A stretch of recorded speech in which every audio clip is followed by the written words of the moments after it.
Hello. Today I'm going to talk about detachment in the kind of Buddhist sense.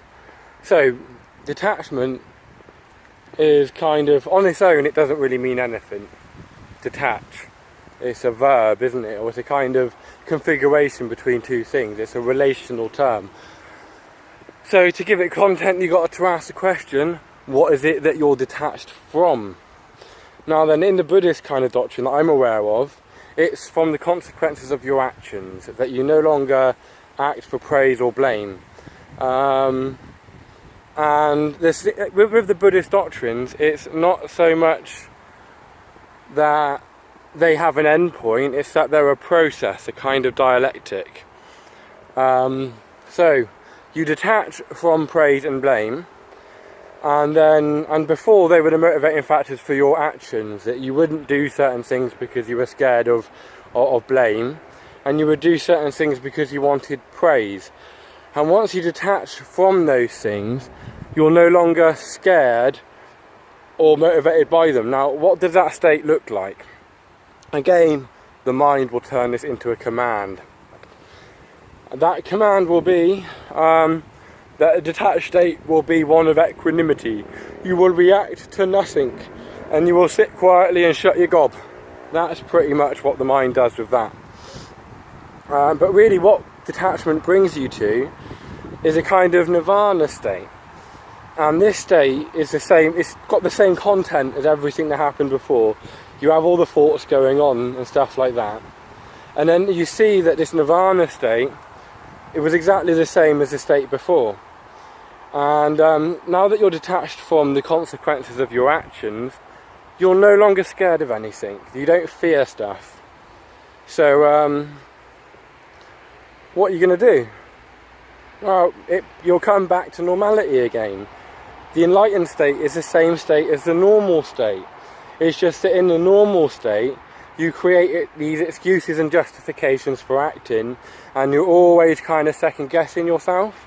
But in the kind of post-enlightenment state, you just do because it's fun.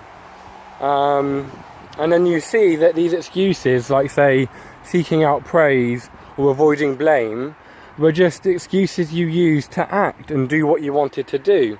Which is why people always kind of form a moral structure, or get with a group of people that form a moral structure that they agree with, and that enables them to live the kind of life they want to live.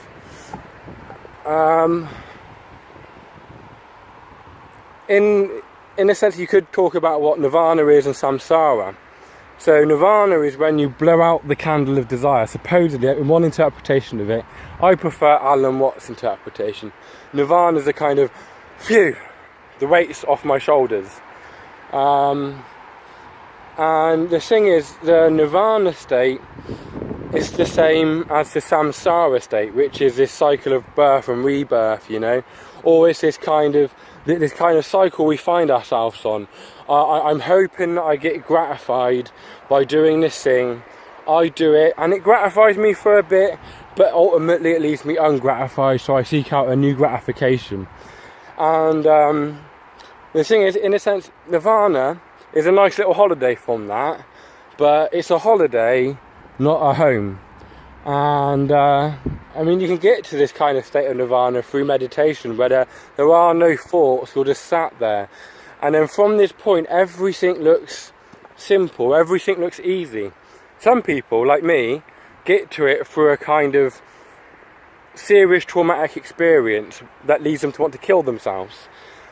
And then once you get to that point where you're willing to kill yourself, like, yeah, I won't go into that here. But and then once you get into that nirvana state, it's transitory, it doesn't last. Everything in reality is coming out of nothing and going back into nothing. It's all temporary.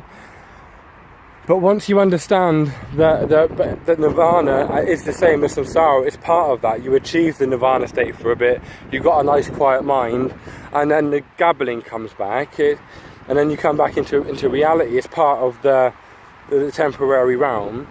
Once you see that it's the same, and once you see that silence that you can get into there is your home, and that you're actually invulnerable, you go back into samsara. Because why not?